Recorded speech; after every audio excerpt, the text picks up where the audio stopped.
Hello, everyone. Welcome to Dose of Inspirational Light with me, Shikha Arora, where we bring you incredible stories of transformation, resilience, and success. And today is no exception because we've got a truly extraordinary guest, Shilpa Kulshrestha, who you'll see on the screen in front of me. Just a little bit about Shilpa. Shilpa is a 3 times TEDx speaker, Bestselling author of Play It Full, and a game changer coach. She's the founder of Scintillate Coaching, which helps mid-career professionals move from ordinary to extraordinary wins in their lives. Her impact has been recognized globally, having been featured in Forbes, Outlook, Fox, and across TV, radio, and top 100 global podcasts. Shilpa has achieved the Indian Achievers Award for outstanding contribution to Indians across 18 countries and was recently named the Stevie Gold Coach of the Year. In today's episode, let's get to know Shilpa a little bit and deep dive into her inspiring journey, her challenges, passions, and aspiration. And of course, as always, we'll end this episode with a rapid fire round to get to know her a little bit better as well. Hello, Shilpa, and welcome. Thank you, Shikha. And it's my absolute pleasure to be a part of your podcast. Thank you for the invite. And I'm really excited. I don't know what's coming up, but I'm sure it's something nice. You'll feel the layers. Absolutely, for sure. Well, let's keep it a little bit casual to begin with, and get to know you, Shilpa. So, who is Shilpa? Firstly, truly. Who is Shilpa? Shilpa is joy. I mean, that's how I love to describe myself. That's what all my informal channels see me. So I see myself as joy, somebody who truly wants to live every minute, every second of life. I want to live it. I want to breathe it. And while at the best, while being my best at being who I am, also doing. So I love to have big goals and I love to enjoy my journey up to those goals. So that's what Shilpa is. Oh, how exciting. I've never heard that before, Shilpa, in any of my podcasts or any interactions where people describe themselves as joy. So it's a joy hearing you call yourself a joy. I gave a brief introduction on your incredible professional journey. But let's talk about you a little bit more in terms of personal levels. So where did you grow up and what was your early years of your life like? Commitment, the consistency, I think that is playing in my life even Mm. today. Mm. That was the best thing that I learned from my childhood. Yeah, I think like most Indian parents, study is a very big factor in how we grow up, isn't it? Yes. So what did you study? But how did your study specifically and your academic background influence your early career choices, as an example? Right. So let me start. I mean, that's a very interesting question that you asked because an episode is coming to my mind. So, literally, when we were born, the three of us, the siblings, Yes. and we were very little, not big enough to go to school, my mom and dad would go for a walk. And there was this school, this big school. And obviously, I didn't know that then, but Yeah. I heard stories of it. My mom literally visualized sending all her kids to that school. And this was way beyond their means because it was one of the best schools. And based on the earnings, it was not easy for them to get all the three children in, but Mm. they made it happen. So I think my education started on a right note at the right place in the best school. And my mom manifested it and my dad made it happen. So that's where it started. And then I grew up and I topped that school. Then I wrapped myself up in 5 professional degrees. So I did my CA, I did CPA, I did double graduation, double post graduation, I did law, I did MBA. So I became very crazy with it, with education, which I know is not the right thing now. Mm. Um, because I've learned better, but that's what I did in the early part of my life. So I wanted to leave no scope for failure. You can see. So education, so let's do it. Let's nail it. And Yes. later in my life, there were a lot of transitions. I started with the CA finance background, then moved to technology, and then moved to coaching. What were your ambitions growing up? Did you dream of becoming an entrepreneurial coach when you did all these studies? I had no dream. I wanted to do well always, but I don't think there was a definition around it. Like I want to do, when I started my year 12 in commerce, that's where it started forming like, okay, I have taken commerce, so I would like to be a CA, and then the teachers pushed it because I was doing well in studies and all, and somehow it happened. Yeah. But I don't think there was a definition. I just knew that I'm meant for more. And Yeah. I know I had this habit of pushing my boundaries for everything that I would do. So that was the only definition I grew up with. I never, in fact, I grew up with a lot of insecurity, even when I was pretty good in studies. That was one because I was a very lonely kid. I had a sister and we were the best buddies. But Mhm. outside that, I didn't have much friends. I had like friends, one or two that I can count on fingers. And I shared everything with them.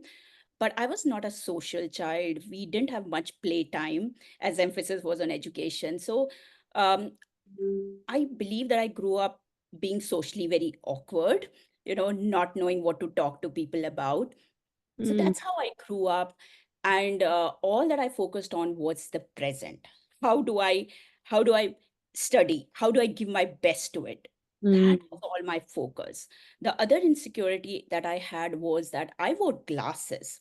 Ah, And I wore glasses and I was like, oh my God, I look so odd. My lips are like this and my nose is big, and I've got this big glasses. I don't know how much my eyesight would be when I grow up, because it wasn't good. So I grew up with a lot of insecurities as a child. um, Physically, I used to feel that I'm not that attractive and all that. So that is what I remember out of my childhood. At home there was a lot of love, lot of support. mm, uh, and my mom and dad constantly instilled that show up, show up, show up. And mm, again, that was a value that was the biggest value that I got from them. Show yeah. up despite things not working. And and I grew with all those insecurities, doing well for the world, but inside not doing so well.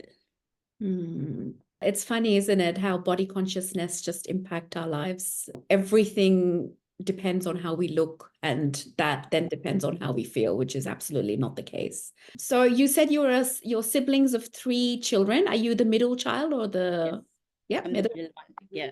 And what's the age gap between is it sisters or 2 My sisters? brother is a year older than me, and my sister is 2 years younger. Yeah, yeah. Okay. So what was your first job after you graduated? And how, for example, did that experience that you had in that first job shape your approach to work and success that you are today? So my first job came very late in life. So when I did my education, literally when I was about to clear my last CA group, Mm. my husband came into my life, and there was a hurry around marriage and all that, and I got married, and after that I failed every single time I gave Oh, that group, no. the last group. And I remember every time I'll go to Dehradun to study, and every time he'll come there and he'll take me back. Oh, This kind of drama went on for, I think, 3, 4, 5 times. And these 3, 4, 5 times I failed. oh. And being a student who was a rank holder and everything, Mm. this is what has started happening. So I didn't actually start my job till I finished my CA. And Right. when I finished it, then there was another battle for me to fight, that all my friends, even when they were not CA, even when my CA was completed, and I Mm. had this degree in my hand and so many amazing other degrees, I Mm. was a little bit overqualified, and I had no experience of a job. While these people who were just semi CAs, they were working for at least 2 years in an organization. So I remember that time I was in Delhi. We were in Delhi, and I would go around in the lanes of Delhi looking at every big office and small office, and I was like, what if I can work for this? What if these people give me a job? So big companies as well as small companies. So, I went through that struggle period, but ultimately where I landed up, it was really, really a great job. I wasn't making much money. I was making 6,000 rupees, and that was for a startup. And it was the best thing that happened to me because I learned a lot there. It was in the finance space. They were recruiting CAs, and I think I got lucky, got in, and learned a lot there. Mm. Yeah, I think nothing beats experience. So Yes. coming back to your husband, so was it love at first sight? Or, was it like something that you thought, oh, Kapil, you're distracting me? I mean, the fact that I know that your husband's name is Kapil, but you have nothing to talk about it. No, no, no. I wouldn't say love at first sight. It wasn't like that. In fact, um, I had not finished my CA. Just one group was left. And I had cleared my CA groups pretty quickly as compared to the rest of the people. Even I had to give a gap because I had cleared them earlier. And they want you to take at least 2.5 to 3 years to complete the CA. At that time, there was a rule. I don't know if it is still there. So one group was pending. Hmm. And my dad wanted me to get married, my dad and mom. Right. They got this through the relatives. They came to know about this guy who has finished engineering, Mm. and they said, "Oh, he's really good, and the family is good." And I quietly saw in the biodata it was written engineer, and it was written 12,000 rupees, which was like, okay, that seems like a decent money. He's got decent education. He's got the family. So my three boxes were ticked, which were important. I'm not saying money was important, but I think it looked too much to me. It looked like it was a dream. Yeah. What I really liked was there was an education Yeah. which I could count on. What I really loved was there was somebody in the middle who knew their family very well. Yeah. But despite all that, I didn't want to get married because it was too early for me. I was just 22 at Yeah. that point of time. So went, we all came to Delhi and he came to see me. And I was like, oh, I just wish he doesn't like me. I was wishing secretly because none of my friends were married at the time. And Yeah. I took it against myself that I'm getting married at such a young age. Literally nobody gets married at this at such an age. Mm. And I just kept praying that I hope he doesn't like me Mm. till the point came in the discussion where I told my dad to tell him about my specs and the glasses that I wore and how much was the power. And Oh, when he told him about the power, he said, "It doesn't matter. It doesn't matter. So what? Like, why is that important?" And I think that was the minute when I fell in love with him. you knew I was he like, would. He this would. guy, and all his entire family started saying, you know because my eyesight at that time was -5, and everybody started saying -5. There was a little bit of hesitation, and this guy stood up and said, so what, it doesn't matter to me, why are you guys thinking? That moment I knew that this man will fight the world for me. you know No. and that was the time where I felt, I really want him to say yes. And it just converted into that. And that's how the journey started. So it was not love at first sight as such. In fact, I was very thin, not very attractive. He was also normal. And I think when we came together, because we both were kind of lost in life, when Mm. we got together, then something new started building up. I think we got each other, and we got we started feeling all the joy of life. Nobody had understood us as much as we understood each other. Mm. So I think it was love after after marriage, Yeah. which just keeps growing with age. Oh, that's sweet. And the fact that he accepted you the way you are, and the fact that, your glasses were the biggest element of potentially your insecurity back then, so that just ticked all the boxes again because it was like a romance in the air because it It didn't. was actually the real meaning of romance, Shikha. Honestly, for me, it has never been the looks. It has not been the money. Yes, security was, I think, being women, we want a little bit of security.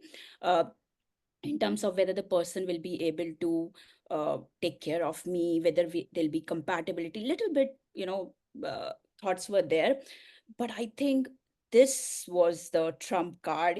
I was like, did you play it really? But knowing him now, he was doing it with all his honesty, because he's a very honest, very transparent person, and it just won my heart. Could sort of say that the role he and your family has played in your journey has been paramount. Is that a true statement? Absolutely, absolutely. Whatever I am today is because of my family, because of my husband, my daughters, my mom, my father-in-law. I mean, these people, these people have made me who I am. For sure. I mean, family, and if you can get the right compatibility with the right partner, which you had from that moment, it seems to have grown from strength to strength. So then, Shilpa, what happened? So what's next in your journey in terms of your timeline from that first job, that 6,000 rupees job, to you moving to Australia and the career paths that you've taken along the way? Yeah, I mean, every time one pattern, and I really like to look back in life and look at the patterns that were there, what kind of decisions that we took. I remember always I looked at something that was bigger than me. I Mm, always aspired for something. Sometimes there was a definition, sometimes there wasn't, but it was always about beating the current mm, and getting to the next level. That is how I always thought. And more so when Kapil came into my life, it was like both of us thought that way. And we bought a house which was way beyond our means. But somehow, I feel that somehow everything comes in place. If you take a decision, mm, everything comes into play to make that decision right, if you are standing by your decision. So I've mm, taken pretty different kind of decisions in life, and they have worked out really well. mm, Maybe some of the decisions didn't, but I wouldn't worry about them, because the rest of the decisions always took us way forward than where we were. So yeah, so I think we have always taken big decisions. We've always thought about getting out of the smallness. But there was a time, like after we moved to Australia, we were busy raising kids and getting used to the new country, adopting the culture, making friends. There was a period in our life where we got caught up in the day-to-day grind, and you become comfortable in life, when the kids are going to school. So both the children got into the selective schools. They were doing well. mm, So there was some fulfillment from that side, that as parents we are doing good. mm, We were making decent money, and the jobs were pretty good. And mm, somewhere in those years, I think we fell into the comfort zone, which mm. is what we broke in, literally, which started breaking in 2017. Okay. Yeah. So, Shilpa, you said you've got two daughters, is that right? Or Yes. Two daughters. and how old are they now? So 19. Yeah, what a journey, huh? So, why did you move from India to Australia? Let's talk about that element before we talk about your professional life as it stands now. So I think somewhere in Kapil's heart, not mine, there was always a desire to go out of India and explore the possibilities. Mm, And he always had it, and he never, like, I could see it little coming after few years, that there's a desire. And when Cognizant, his company where that he worked for, it came with an opportunity to start Cognizant Australia business. mm, Then Kapil was picked up as somebody who could lead it. And when this opportunity came, I was like, I mean, India is in my heart. I really live and breathe it. mm, So at that time, there was this decision that we had to make. Should we move out, or should we stay mm, here? We mm, let go of the opportunity. And I thought that opportunities come, and let's take it. And that way we'll be able to tick off one of his dreams as well. And that brought us here, which meant me letting go of my job, which is what happens a lot with women when men, when the husbands move cities, countries, because one thing that was the foundation of our relationship, that we'll never stay away from each other. So then the most logical decision was to let go, resign from my job, which was going super, which was going awesome, letting go of it and then move here. So that was the reason we came here, for better prospects. We wanted to give a better life to the children, and we were aware that the infrastructure is better.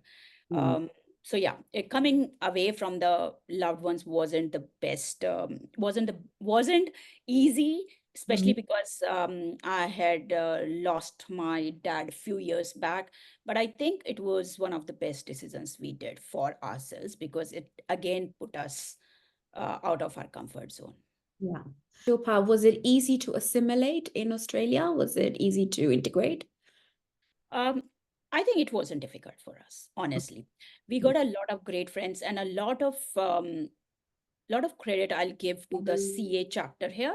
And I don't know if your audience know about the CA chapter, but because I'm a CA, I've got this whole group of CAs. There's a chapter of India in Australia, and I remember literally the day when we came here, we just put our luggage and we went on a cruise. And Oh, that is where our this was a cruise by the Australian chapter of Indian CAs, and that is where we started making friends. oh, And I've got a lot of CA friends, I mean, who have been with us for the last 15, 16 years. So I think I don't think it was difficult for us. Personally, it wasn't. Professionally, it was for me, because we came in GFC 2009, which meant that I had to struggle a lot to get a job. And the fact that I let go of a really good job there with Tech Mahindra, which I was enjoying like anything, where I was at the top of my game, and then coming here, and the challenge which all new migrants have. You need a local experience to get a job in Australia, which is like chicken and an egg thing. How do you get a local experience until somebody gives you a job? So there was a struggle period of about 9 months. After that, I got a job in Westpac, and personally, it wasn't difficult. Professionally, yes, it took a little bit of time. so your a job in Westpac, how was it? And by the way, just for audiences to know, GFC, in terms of an acronym, it's Global Financial Crisis, because not everybody would be familiar with that acronym. No, Westpac was great. Westpac was great. In fact, the very next day I started. They just wanted me to start the next day because somebody had gone on a 3-week holiday and they wanted a temporary somebody to come. It was just a 3-week contract. And I got in and I didn't come out for almost 10 years. so, so I got lucky, I would say. Yeah, actually, it's funny in terms of banking world. When I finished my degree, I was one of the interns for CBA.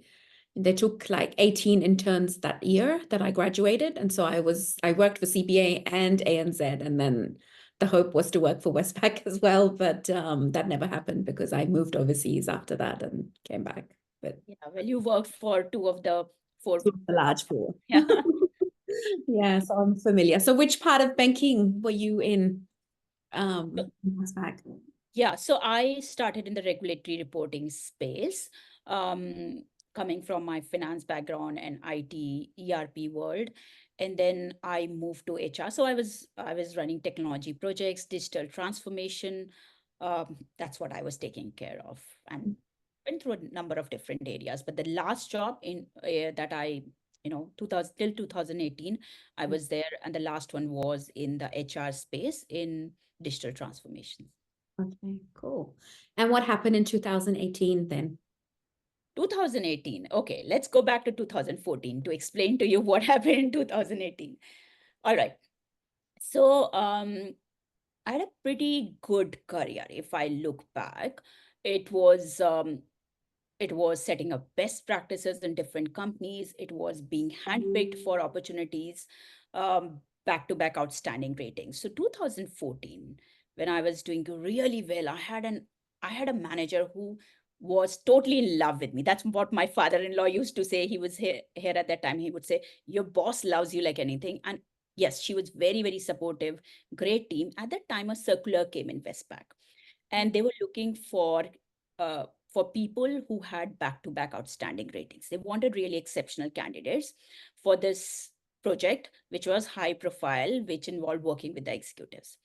And I was handpicked for it. And that is where my downfall started. So I remember that I was picked up from a place that I was to about 3 levels up. And even though physically I was there, my mind couldn't comprehend that I had grown so much so quickly.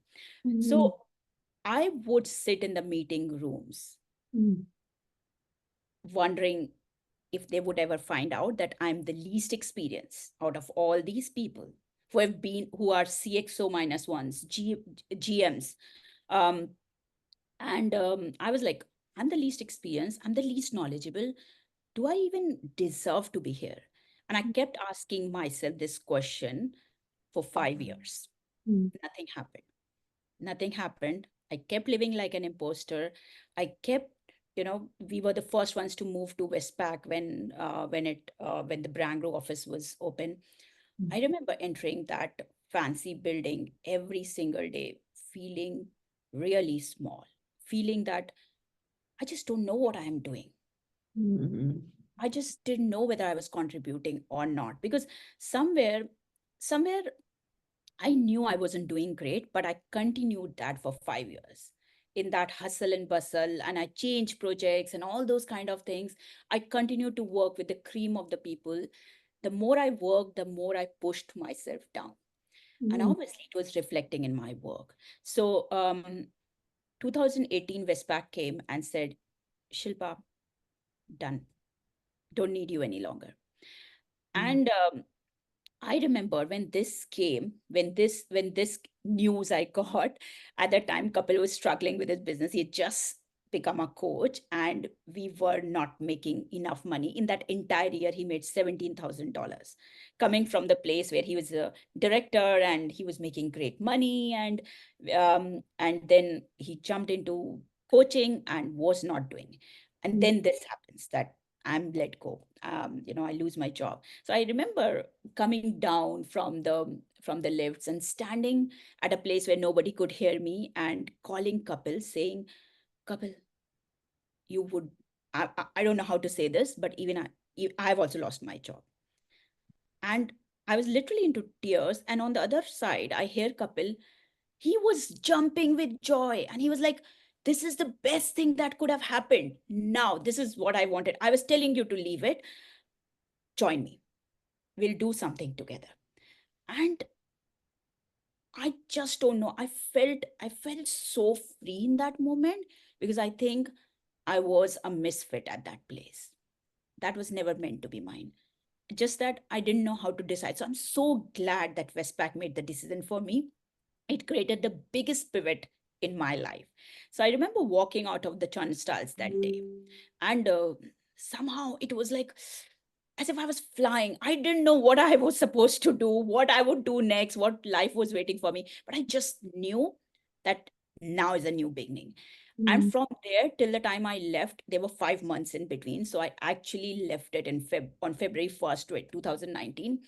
But there was a different speed that I picked up. I would run up the stairs like anything. I would not take lift. I would, and people started like, they started getting confused. I remember one of my colleagues, Marisa, she asked that, Shilpa, what has happened? Like, you seem so joyful. I thought you will be, you would be sad. You seem so joyful. You're glowing.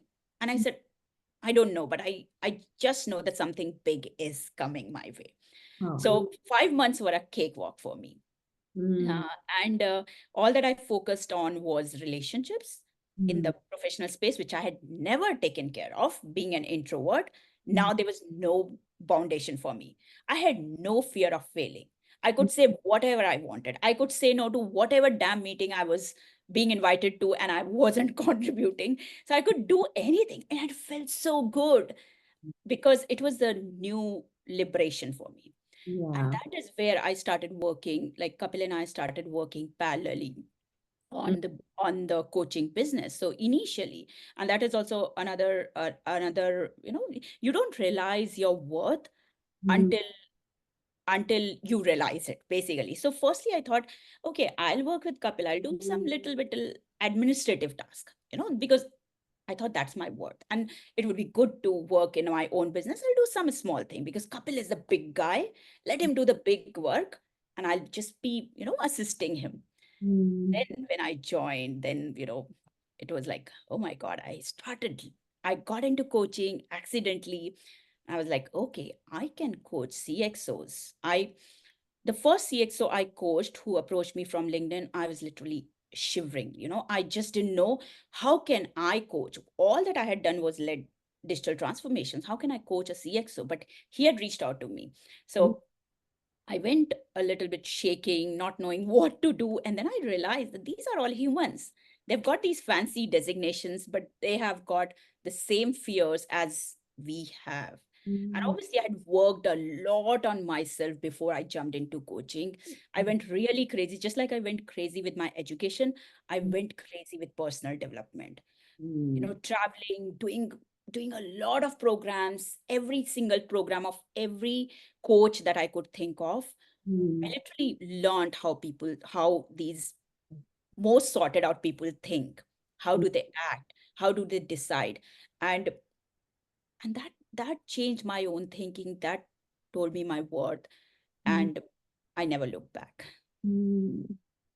Yeah. So, what advice would you give to people who perhaps are feeling like an imposter wherever they are or going through this imposter syndrome, as we call it?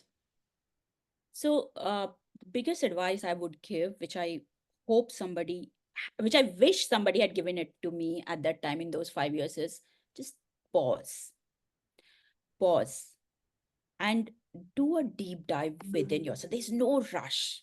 You will get to where you want to, but first sit and do that deep dive. And don't think that you are the best person to do it, because we have got our own biases against ourselves. Get a coach, get somebody who is, I mean, if you have some idea about where you want to go, then you get somebody who's already there and bring yourself in alignment. My alignment, I Mhm. had gone out of alignment. So it happens when people feel like an imposter. Mostly it is like, so work on yourself, look into the deepest layers. See what is it that you are doing that is not serving you? What is it that you need to do to get out of it, and that introspection takes time, it takes energy, it requires guidance. So I would say, don't keep struggling with it by yourself. Hold somebody's hand and get over it, and then you can figure out what next. Everybody's journey is different, so there's not one lens, not one box we can put on people. It is upon you getting to the deepest layers of yourself, because that's where you will find that peace and the calm. And I believe the biggest gift that we can give to this universe is our most authentic form, because you'll love it and the world will love it. There are no masks, there's no pretension, there's no there's no cloak that you're wearing, and that's when you will become your worst. All that imposter syndrome will go. Also, I want to, like, while we are talking about imposter syndrome, I want to also mention that it is not always bad. Imposter syndrome means that you're expanding your limits. So know that you're doing something bigger than what you were doing, you know. So acknowledge it, that you're doing bigger than what you were doing so far, and it is a normal part of the process, but do everything then to get rid of that, like getting into alignment with yourself. So you as a coach, coaching you, the Shilpa that was the Shilpa between 2014 and 2018. Now she was handpicked, right? Because she had outstanding performance. Yet that Shilpa between 2014 and 2018 felt like an imposter. What advice would you give that Shilpa now?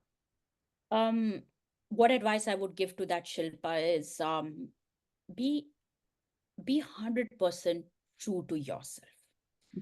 I don't think I was being honest with myself. I don't think I was speaking the truth.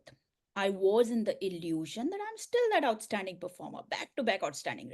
That finished long back. I could see it.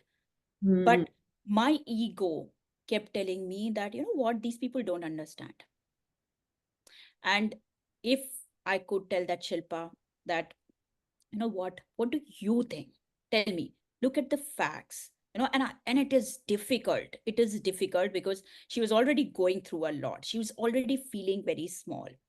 But mm, if only I can tell her to, to just work on herself, get mm, somebody's, like, as I said, hold somebody's hand who has done it. That is the easiest way. I don't think it would have taken 5 years of that pain.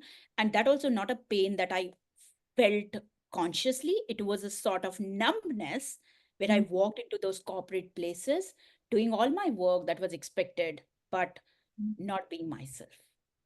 If I could walk through those corridors again, mm, mm. Yes. I Yeah. would be very different. Okay. If you're with somebody 24/7, it does take a toll on, like the layers of professional and personal levels, you kind of blend in from dealing as a husband-wife team to a two partnership approach. How did that go? So, there was a lot of storming in the beginning, because we both, like, I am an introvert and he's an extrovert. We have different styles. Mhm. I, he is very good in terms of big ideas, um, and the implementation. He doesn't stop. I'm pretty good with strategy, Mm, because I am very calm and I'm able to think forward. Um, and he just makes it happen, right? So we have our own strengths, and with our own strengths we are pretty strong individuals. Yeah.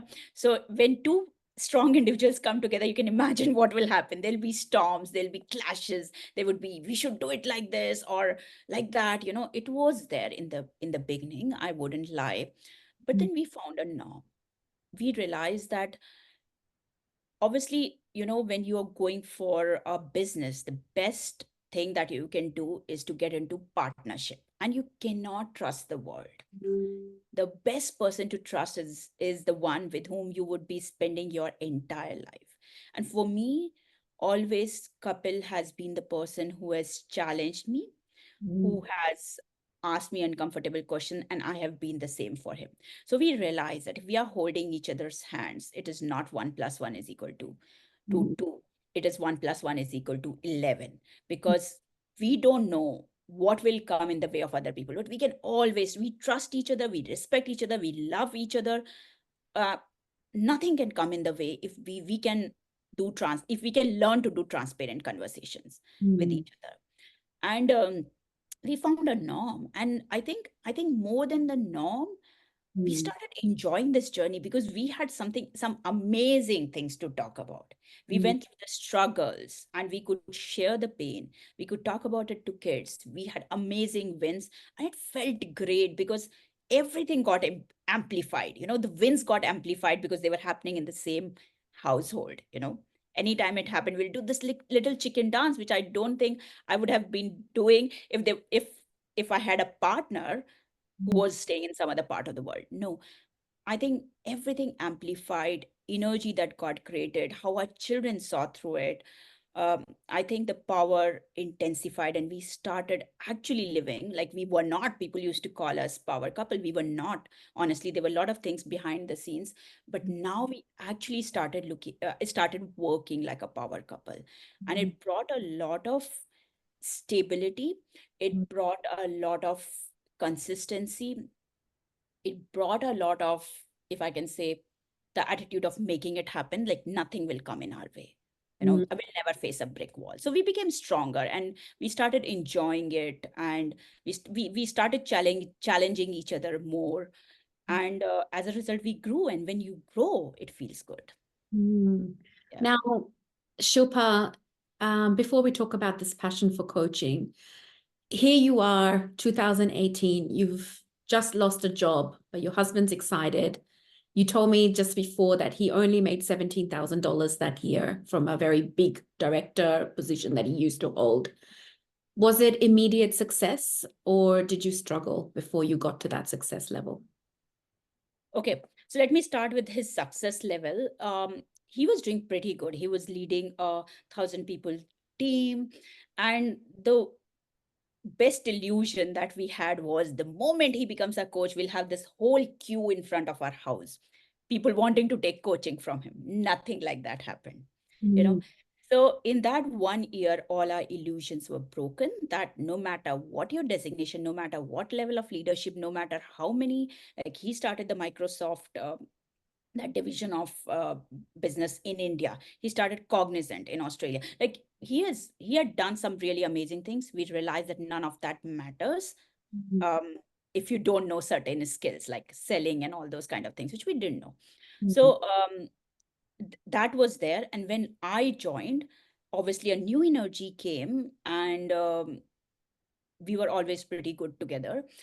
However, as I said, the joys amplified, but Mhm. then the pains also did. So we both started eating into our savings. And then something happened, something unfortunate, where all our savings got wiped off in literally a couple of days. Mhm. And we were left with $563 in the bank. Mhm. And this was a challenge because never we had experienced financial difficulties. So at that time when we went broke, right now, like I know that time it was very difficult, but Shika, I feel so much grateful that we didn't have that bandwidth. Like we had nothing to bank on, because that time we just had us two. We just had our actions. We had to do something. We had to create a door. We had to make it happen. I'm so glad that life cornered us and we got broke, because I remember sitting in Fiji, we were at a program, and we saying that we don't have any other option. We have taken loan from two of our friends, and amazing friends, like they trusted us with our capability, but we can't go on taking loans from the people. So I Mhm. remember we did a balance transfer and we said, let's start it again. And honestly, in a couple of months, Mhm. not a couple of months, it took longer than that. I think it would have, by the end of 2019, we were making what we were making in our corporate jobs, both of us. Yeah. But in that period, when we were broke, we went through a lot. So I remember in the backyard walking and looking at the moon and, just looking at it. Are we doing the right thing? Just asking the moon, just every day asking the sun, what can we do today? So that is where I started getting drawn to this energy. And um, somewhere when while all this was happening, Sanya, our elder one, was in year 12. So which meant that we cannot give her much pressure. We cannot I mean, we had to keep her away from all these financial difficulties.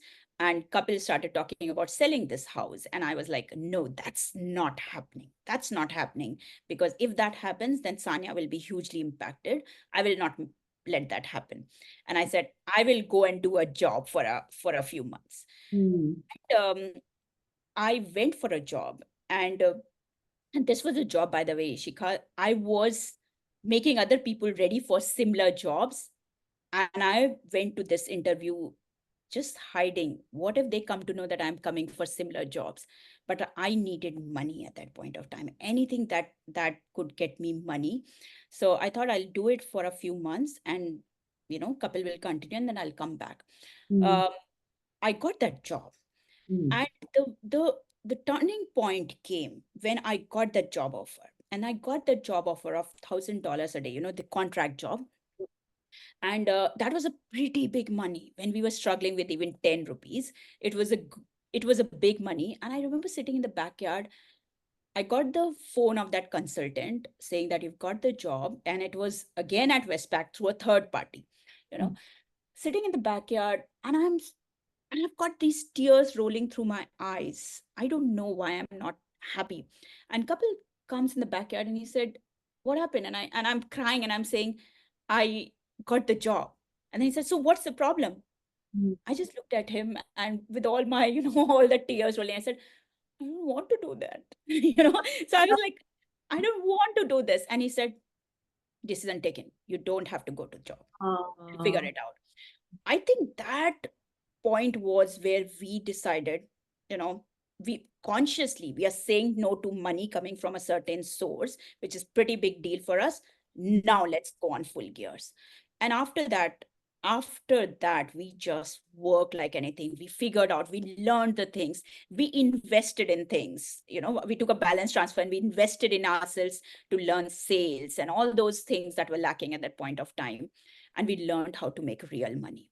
So the learning that came out of those things is it is not enough to have a passion. It is not enough to just do a business of passion.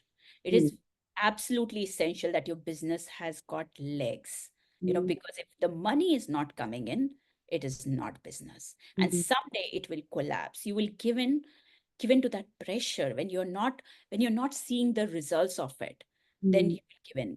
When survival becomes a challenge, you'll give up. So that is where the proper financial structure entered our business, and it was so good. All the things changed after that day.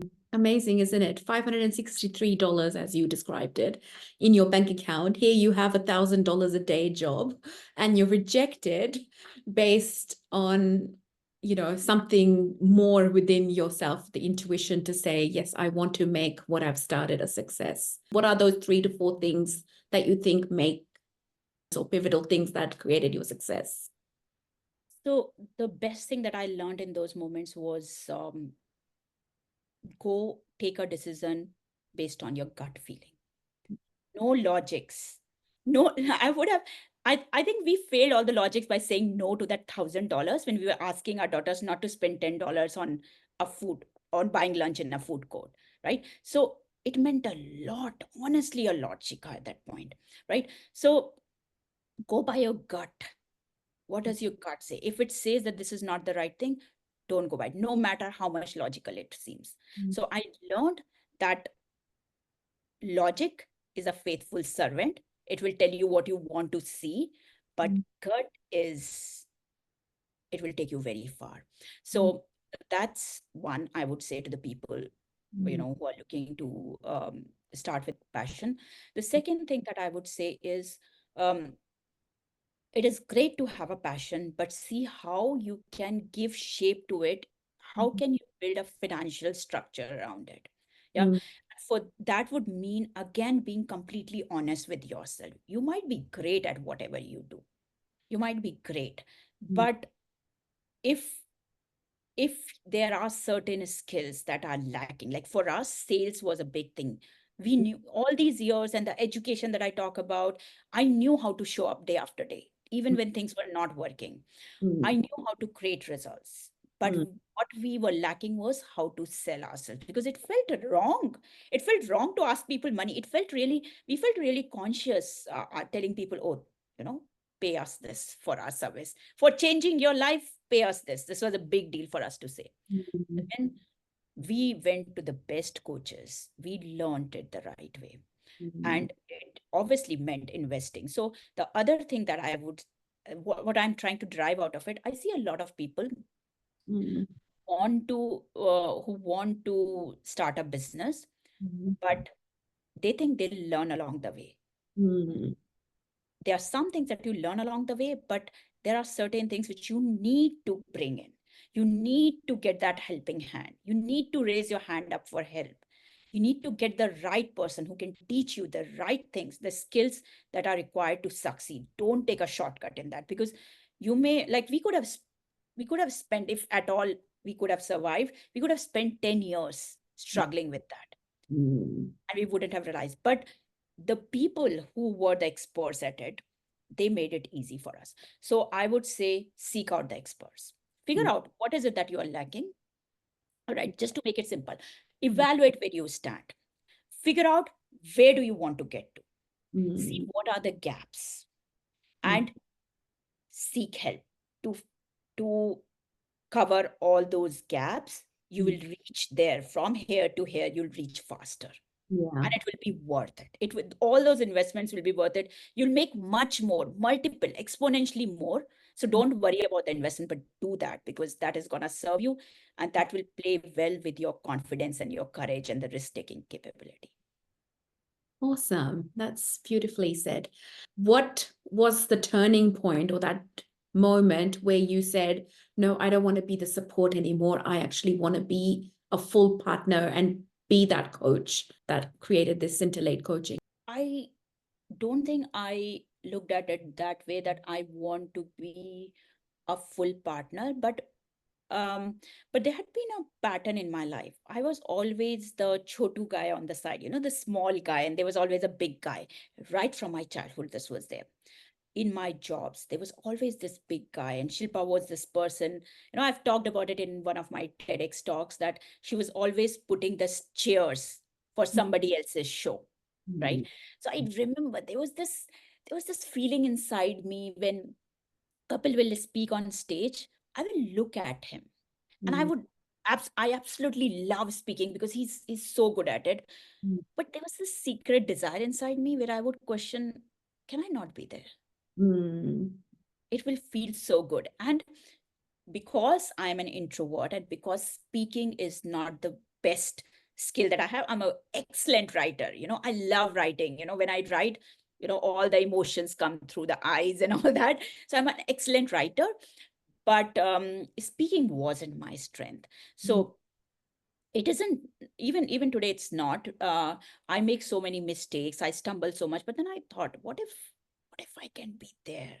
And then there were points, and I remember one of the times when Kapil was away in a different city, and we had this session planned, a virtual session planned, and we had got these 200, 300 people waiting for us, and his flight got delayed. And that was the time when uh, we couldn't do anything. He was stuck there, and I was here, like, just not knowing what to do with these people who had registered for the event, and now Kapil is not there. And the problem wasn't about the content, because I knew, because Kapil had done it many, many times. So I knew the content. I had prepared the content. I had prepared all the slides, but I didn't have the courage. And that was a time when I was forced to fill in for him. And that day, Shikha, we ended up making our biggest sale, right? And that's where I realized that people, it's not the best speaker. They want connection. If only people can connect with me, even if even if I'm making mistakes, even if I'm stumbling, even if I'm repeating certain things, if they feel the connect, they will come. And that, I think that's where in my mind I got at that equal level, and I stopped worrying about the big guy.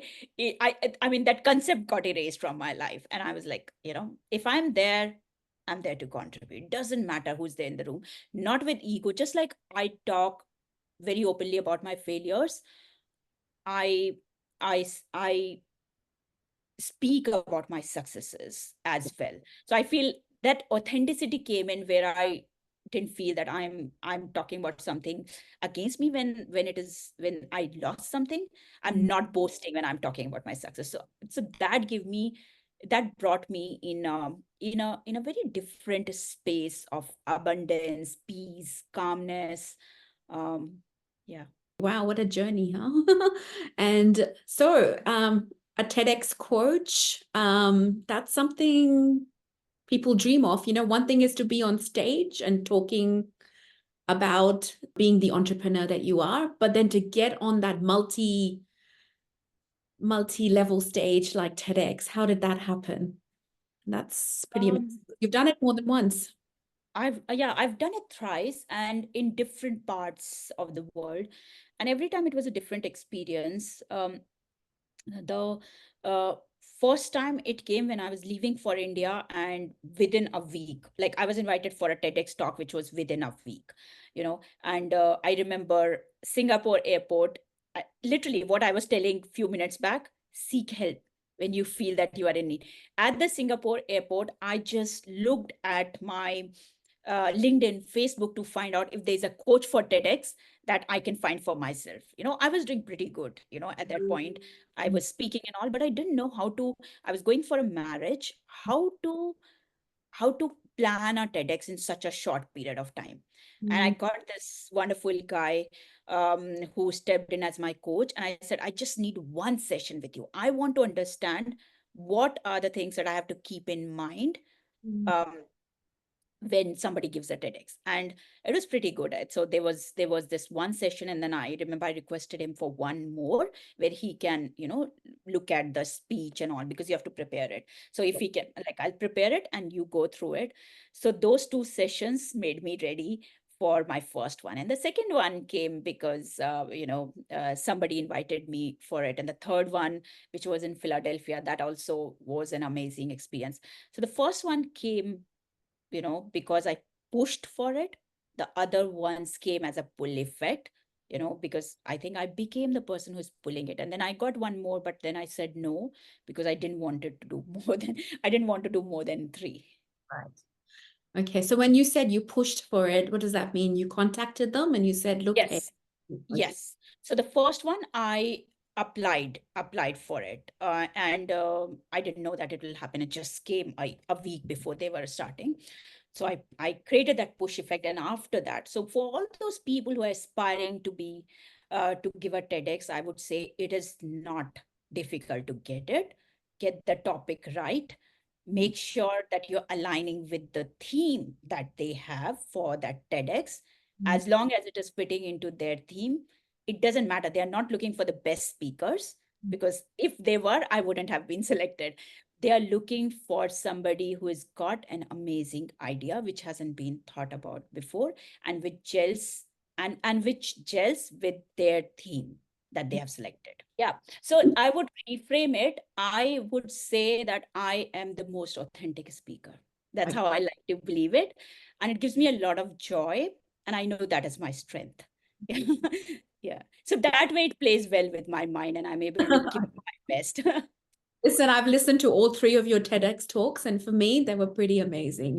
For those that haven't seen, one of them is how to land an interview, how to land an interview guaranteed, or something along those lines. Is that how correct? to how to crack interviews with ease. Yeah, just become a pro at it.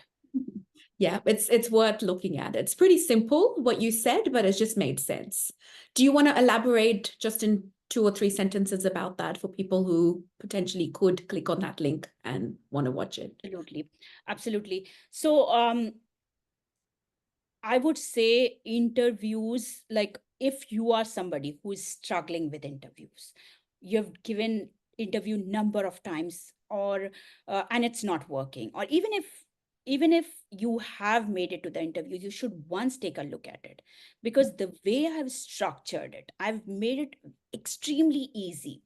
And that concept, people can literally implement it for any interview with any, I've had people who had six rounds of interviews with companies like Google, Microsoft, Facebook, and every time there was a different person. So you can use the same approach, just do it again and again based on the person who is in front of you. And I can tell you, 100% guarantee you will clear it. It is something which I have not made up. It has come out of my experience of working with the people, and literally what I say in my one-on-one coaching, I have poured my heart into it. I've just laid it bare for the people so that they can, just clear it. In one go, you will clear it. I can tell you, if you follow all the things that I'm saying. That's a pretty big 100%. yeah. 100% big statement. And I can guarantee, if people step by step, you have to follow it. Yeah. You will clear it. Okay, great. So it's working out the gap analysis, and watch that interview on TEDx. That will give you a little bit of glimpse. I'll put the link somewhere below. This is a pretty big breakthrough story. Did you imagine your life to be like this? And is there more to be achieved, Shilpa? There's definitely more to be achieved. But let me tell you about the first thing. Did I imagine it like that? Yes. Um, it was just a thought, Shikha, one day. It Mm. was just a thought when I was walking into the streets of, my suburb, thinking that this is what I want to do. Mm, And I don't know how it got shaped up, right? So I want to tell the people who are sitting there with a thought, an idea, mm, passion, something that they want to do, one day it will become a reality, right? mm, So what you, how you keep going, how you keep showing up, how you keep being absolutely honest at what is missing, and let me bring that in, your thoughts will become a reality one day. And you're already living, I'm very sure that each one of us is already living a dream that we once thought of, right? mm, So, what was a thought at one point of time? If you look at people who have moved to Australia, one point it was a thought that we'll move to a different country. You mm, move to a different country. If you've got a great job in a good company, it was a thought one day that I'll work for it. So, we are living the dream that we once thought mm, of. mm, Today, what you're thinking, if you're absolutely honest with that thought, you will go and shake hands with the dreams. mm, So don't take it lightly. Now, the mm, second part of your question, which you say, what more from there? There's never an end point, I believe, Shika. There's always something next. What is next for me? Now, obviously, I've got some things in my mind, but I just know that that I'm work in progress, and there's so much more that I can do, so much more. I can open myself up for change. There are even though I'm a coach and I help people change certain patterns, every 3 months I take a look at myself and say, Shilpa, I think you need to change this. mm. So it's a journey, and it is going on, and it will go on to the last day of my life. So for the listeners out there, who want to strive to achieve extraordinary success, what key piece of advice would you offer to inspire them to pursue their dreams despite their existing setbacks? So I would divide it into three parts. One is showing up Right. every single day. So I know some people say action, and I feel sometimes it is very difficult to take action because things are really not easy, and Yeah. you're not in the best frame of mind. But do whatever you can do. Show up every single day, and it will all come together. The cumulative effect of it will be much more than what you can imagine. Second thing is give up giving up. You know, don't just give up. It is only you who can come in your own way. Mm, So do not ever give up, mm, because failure after failure and failure will ultimately lead to success. It is just, as they say, they are just stepping stones, right? mm, So that's the second thing. Give up giving up, because you don't know that loads of dreams, mm, they are hiding in the rubble of people giving up. mm, So that's the second thing. yeah. The third thing that I would say is seek help. I Mm, see so many people who are coaches, who are businesses, and who are struggling, and they don't seek help.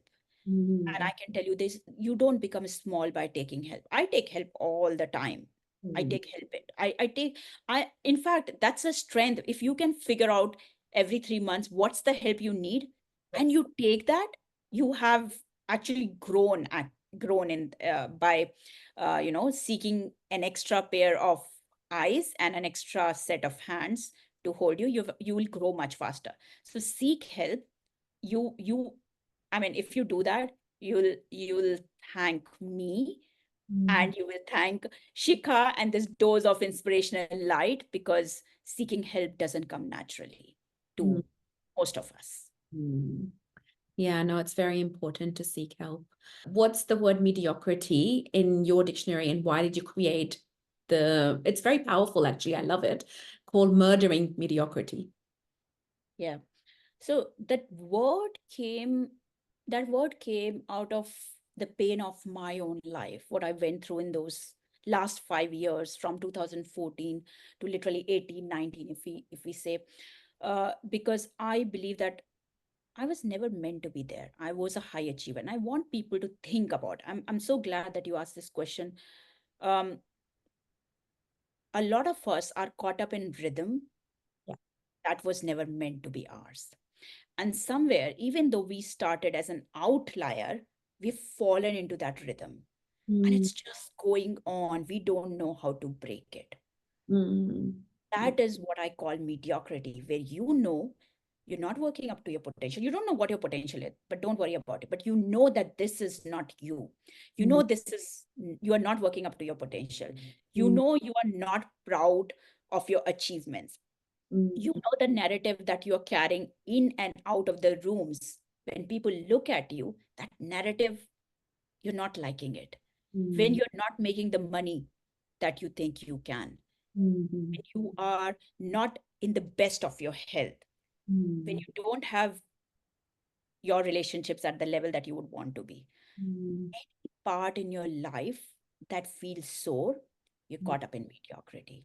mm, And murdering mediocrity, I've given such a strong word to it because mediocrity, you can stay stuck forever because it is not the end deal. It mm, doesn't like you catch up a lackluster life, you catch up um, a black and white, you become like a black and white movie without much colors. You are like on a seesaw just trying to balance everything but not experiencing the highs or the lows, mm, and you are not able to take yourself through a lot of wonderful things that you are capable of. That mm, is mediocrity. And if anybody feels that you are caught up in this rhythm, you need to murder that mediocrity. You need to take all the steps to get out of it. And mm, the first step is being completely true to yourself. I'm mm, nobody to say whether you have caught up a mediocre rhythm or not. I did. But mm, for you, if there's one thing that you can do from this episode of Dose of Inspirational Light is evaluate where you stand. Were mm, you meant to be here? Is that what you like? Are you absolutely loving it? mm, And if not, if you feel that you're not walking tall, if mm, you feel that your voice, presence, charisma that has mm, gone through an erosion, it's time for you to break the rhythm of mm. mediocrity and murder it. Wow, it's awesome. And yes, it makes sense. So break those barriers, guys, of your mediocrity, and yeah, talk to coaches like Shilpa who can help you start living your life to the fullest potential. In terms of the challenges that have become the catalyst for personal or professional growth, is there something else that you would like to tell our listeners about the challenges that they might be facing? Um, Challenges can come in different, and everybody's story is different, Shikha, right? So I have had people who say, especially in mid career, because I deal with people who are at least 15, 20 years into their career. And at a point, we become complacent, right? We think that it is time for our children. Our time is gone. I've seen people say very lightly, apna time gaya, it's time for our children. But I want you to really know that what the game that you are playing in life, Mm, that is the game your children are absorbing. If you're playing a mediocre game, your children will absorb that. If you're mm, playing your A game, then your children will absorb your mm, A game. mm, So it's not that our time has gone. Our time will not go till the time we are here in this universe, right? So if you have any feeling like, you know, I'm I'm not feeling at my best, or this is not who I was, or I mm, have eroded through the years. Any of those feeling which is making you feel less or not giving you the same, if you do not see the pride, one of the things that I often say, look in the mirror. That's the best way to see what kind of game you are playing because our eyes don't lie to us. So look mm, into the mirror and ask those eyes if you're doing justice. And maybe you are doing justice. I wasn't, I keep coming back. I wasn't. But if your eyes say you are not doing justice to them, you need to do something different. yeah, Yeah, you need to break that rhythm. perfect. So, what are you doing besides coaching? Any passions other than coaching that on the side that you love, like traveling or? Yeah, I do love traveling. I do love traveling. So, thankfully, coaching has given us that kind of lifestyle where we can work out of anywhere. So, I work with 18 countries, which means that I literally now have a home in most of the countries that I visit. Um, but I love traveling. I love nature. Traveling, yes, I love nature. So my definition of having a perfect weekend is going on a walk with friends, or going on a trekking, those kind of things I love. And that is what I do in my free time. I love to read books. I love to write. And my biggest thing is spending time with family in whatever shape and form, just cooking, doing experiments, playing games. That's my pastime. And I would also say I've got some pretty good friends here, on the grounds of Sydney, where we share our hearts. We have these little coffee catch-ups, the girly things that I believe every woman needs, because sometimes it is too much of a big talk. And we want a small talk, because small talks ultimately lead to the big talk anyway, right? So I think these are the little things which keep me happy and on my path. Yeah, I love traveling too. And luckily, I was working for a corporate role that was a global role, and I got my fair share of travel through that as well. But something I miss now that I'm not in that. So, from your journey to overcoming mediocrity to embracing your full potential, what is the legacy that Shilpa wants to leave behind?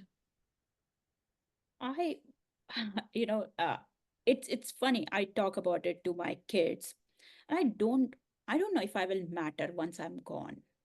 Honestly, I don't even care if I will matter. Honestly, I mean, people will say it's a lot of ego, but why would people remember me? I think all of us are forgotten after it.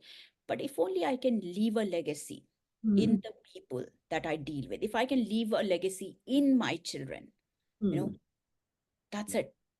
I've set them up for success, and mm, they will, do something to give it to somebody else. If I've done my job well, I'm leaving a legacy in the people, and that's the fulfillment I'll go from this universe with. But you know yeah, I don't think I can think beyond that at all.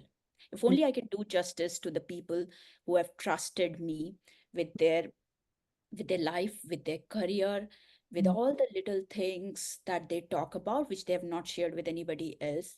mm, If only I can leave it in them, I think I'll be happy. mm.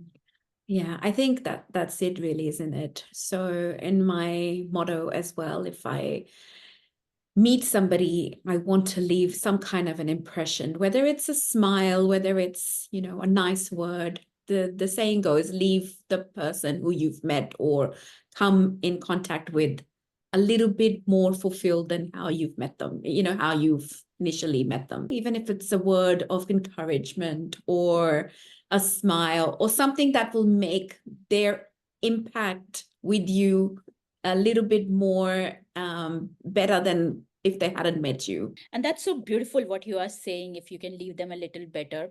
And you made me think, my biggest strength when I think, um, and I've never thought about it in the legacy context, but you made me think, is that I teach people how to simplify life.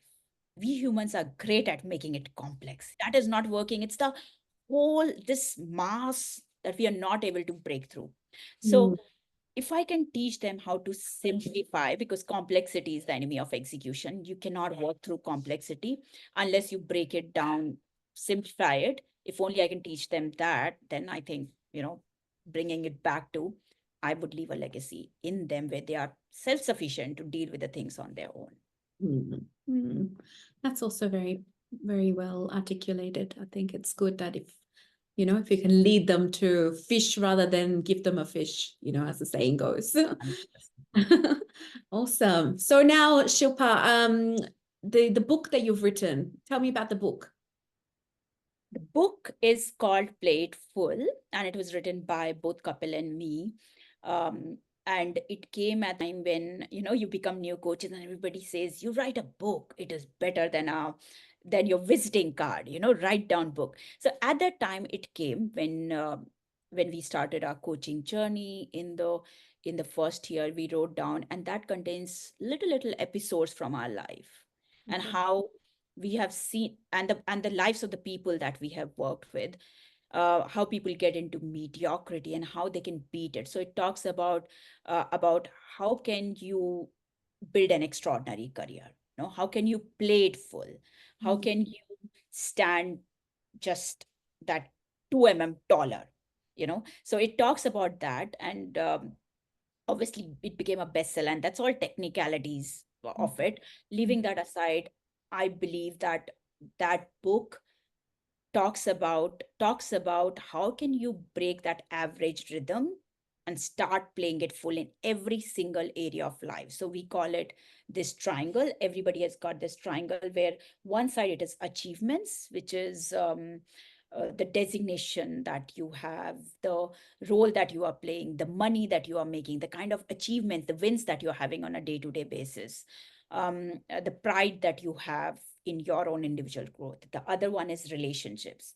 So your relationships with yourself, firstly with yourself, because if that's the starting point, then with at home, with the at your workplace, with the community, with the world at large. How is that?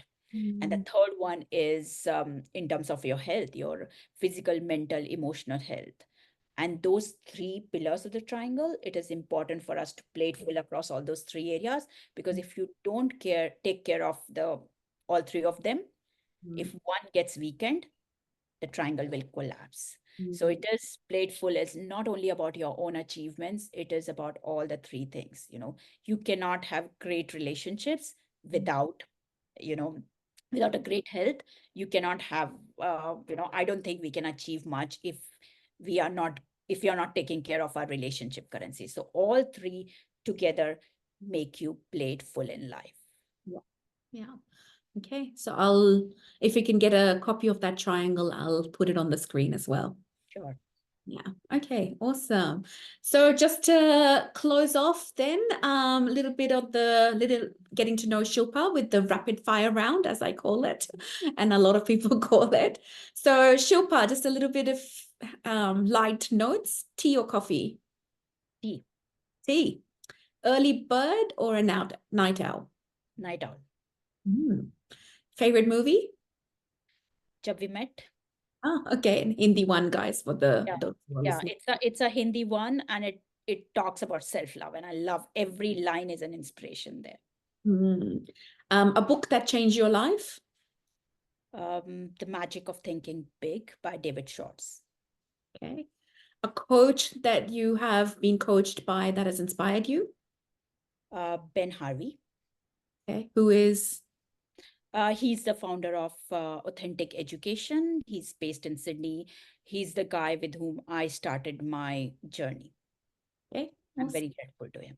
Hmm. Um, with the tradition of Dose of Inspirational Light, we always go with an inspiring quote as well. Is there an inspiring quote you live by? Okay, I'll talk about this one. Every human being is meant to stand tall and be healthy, wealthy in mind, body, and spirit. Beautiful. Okay. Is there a go-to comfort food for you? Yeah, I love the South Indian food. Any form of it, idli sambar, that's my favorite. Anytime. One place that you'd like to travel to that you haven't been yet? Well, I'm going there, Switzerland. I would want to go there, and I'm going in January. Do you know that I lived there for 11 years? So Oh, please wow. I me. will I will contact you to figure out the places that I should go to. Definitely. And what's one thing you do to unwind after a long day? Walk. Every single day I walk for 6 to 7 kilometers, and I love it. Okay, awesome. Someone who inspires you? Definitely a lot of people, but I would say definitely Tony Robbins comes first in that list.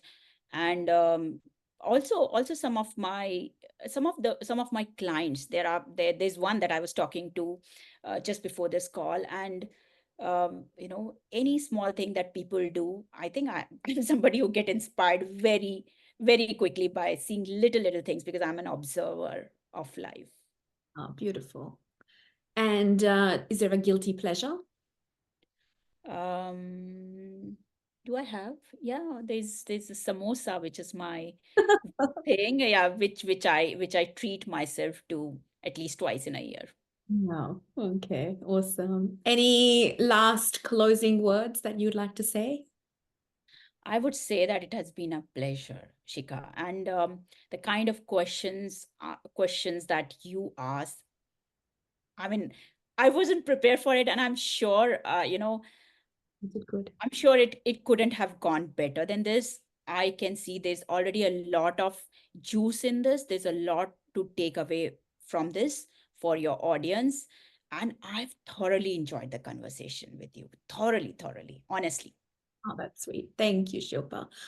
So, on that note, thank you again for sharing that incredible journey and insights that you have shared. It's been honestly also a very big pleasure hearing about this big transformation that you've achieved from overcoming your challenges to creating this global impact that you're creating in these 18 countries that you spoke about. So, for our listeners, make sure to check out Shilpa's book, Play It Full. Follow her amazing work at Scintillate Coaching, and also follow her on her LinkedIn, which is very big statement, Murdering Mediocrity. There's a lot and Facebook as well. She's everywhere. It's awesome. Thank you again, Shilpa, for being an inspiration that you are. It's a pleasure having you on Dose of Inspirational Light. Thank you so much, Shika. Thank you.